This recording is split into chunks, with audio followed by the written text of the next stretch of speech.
ಎಲ್ಲ ಸಾರ್ವಜನಿಕರಿಗೂ ನಮಸ್ತೆ. ನಾನು ದೇವನಹಳ್ಳಿ ಸಂಚಾರ ಪೊಲೀಸ್ ಠಾಣೆಯ ಇನ್ಸ್ಪೆಕ್ಟರ್ ರಾಘವೇಂದ್ರ GS ಅಂತೇಳಿ. ಈಗ ಒಂದು ವಿಶೇಷ ಅವೇರ್ನೆಸ್ ಇದೆ. ಏನಂತ ಹೇಳಿದ್ರೆ, ನಾವು ನೋಡ್ತಿರುವಂಥ ರಸ್ತೆ ಇದು NH 648 ರಸ್ತೆ.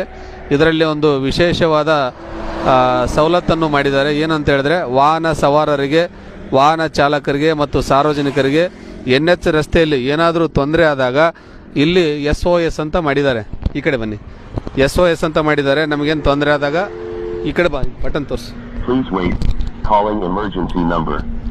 ಈ ಬಟನ್ ಪ್ರೆಸ್ ಮಾಡಿದಾಗ ಇದು NH ಯಾವ್ದಾದ್ರು ಒಂದು ಕಂಟ್ರೋಲ್ ರೂಮ್ ಮಾಡಿದ್ದಾರೆ. ಆ ಕಂಟ್ರೋಲ್ ರೂಮ್ಗೆ ಕಾಲ್ ಹೋಗುತ್ತೆ. ಹಲೋ, ಹೇಳಿ. ನಾನು ದೇವನಹಳ್ಳಿ ಟ್ರಾಫಿಕ್ ಇನ್ಸ್ಪೆಕ್ಟರ್ ರಾಘವೇಂದ್ರ ಅಂತ ಮಾತಾಡ್ತಿದ್ದೇನೆ. ಹೇಳಿ ಸರ್. ಇದು ಟೆಸ್ಟ್ ಕಾಲ್ ಮಾಡಕ್ಕೆ ನಾವು ಪ್ರೆಸ್ ಮಾಡಿ ಮಾತಾಡ್ತಿದ್ದೇನೆ. ಓಕೆ ಸರ್, ನಾ ಪರವಾಗಿಲ್ಲ, ಕೇಳ್ತಾ ಇದ್ದೆ ನಿಮ್ಗೆ. ತಮ್ಮ ವಯಸ್ಸು ನನಗೆ ಆಡಿಬಲ್ ಇದೆ, ನನ್ನ ವಯಸ್ಸು ತಮಗೆ ಆಡಿಬಲ್ ಇದೆನಾ?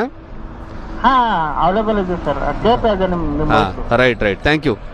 Okay sir. ಓಕೆ, ನೋಡಿ, ನಾವು ಈ ಬಟನ್ ಪ್ರೆಸ್ ಮಾಡಿದಾಗ ಇದರಲ್ಲಿ ಇದು ಎಷ್ಟನೇ ಬಾಕ್ಸು ಅಂತ ಅವ್ರ ನಂಬರ್ ಕೊಟ್ಟಿದ್ದಾರೆ. ಈ ನಂಬರ್ ಇಂದ ನಾವು ಪ್ರೆಸ್ ಮಾಡಿ ಮಾತಾಡಿದಾಗ ನಾವು ಎಲ್ಲಿದ್ದೀವಿ ಅಂತ ಎಕ್ಸಾಕ್ಟ್ ಲೊಕೇಶನ್ ಗೊತ್ತಾಗುತ್ತೆ. ಮತ್ತೆ ಇಲ್ಲಿ ಏನು ಮಾಡಿದ್ದಾರೆ, ಕ್ಯಾಮ್ರಾ ಹಾಕಿದ್ದಾರೆ ರೋಡಲ್ಲೆಲ್ಲ. ನಾವು ಪ್ರೆಸ್ ಮಾಡಿದಾಗ, ಉದಾಹರಣೆಗಾಗಿ ನಮಗೇನಾದರೂ ತೊಂದರೆ ಆದಾಗ ಪ್ರೆಸ್ ಮಾಡಿದಾಗ ಆ ಕ್ಯಾಮ್ರಾ ಮುಖಾಂತರ ನಾವು ಎಲ್ಲಿದ್ದೀವಿ ಅಂತ ಗುರುತು ಮಾಡ್ತಾರೆ. ಇಮಿಡಿಯೇಟ್ ನಮ್ಮ ನೆರವಿಗೋಸ್ಕರ ಹೈವೇ ಪೆಟ್ರೋಲಿಂಗ್ ವೆಹಿಕಲ್ ಕಳಿಸ್ತಾರೆ. ಮತ್ತು ಪೊಲೀಸ್ ರಿಲೇಟೆಡ್ ಏನಾದರೂ ಸಮಸ್ಯೆ ಇದ್ದರೆ ಇಮಿಡಿಯೇಟ್ ನಮಗೆ ಕಾಲ್ ಮಾಡ್ತಾರೆ, ಕಳಿಸ್ಕೊಡ್ತಾರೆ. ಯಾವುದೇ ಸಾರ್ವಜನಿಕರು NH ರಸ್ತೆಯಲ್ಲಿ ಏನಾದರೂ ತೊಂದರೆ ಆದಾಗ ಇದರ ಸದುಪಯೋಗವನ್ನು ತೆಗೆದುಕೊಳ್ಬೇಕಂತೇಳಿ ನಾನು ತಮ್ಮೆಲ್ಲರಲ್ಲಿ ವಿನಂತಿ ಮಾಡಿಕೊಳ್ತೇನೆ. Thank you.